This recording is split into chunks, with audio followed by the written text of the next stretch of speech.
Yeah. Okay. Ano.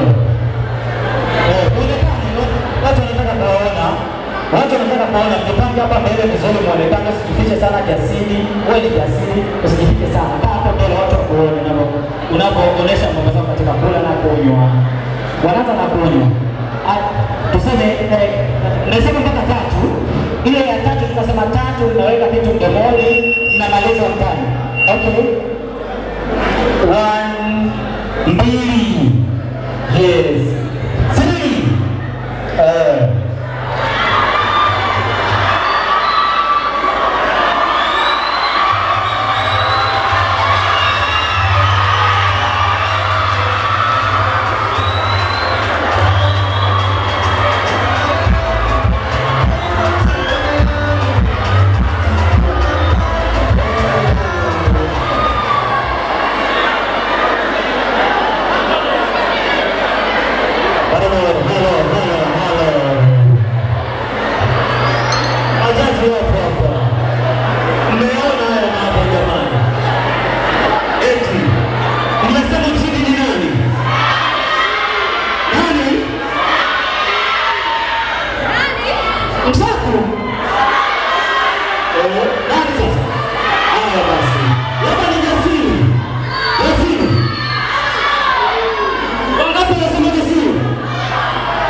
Nasıl sağ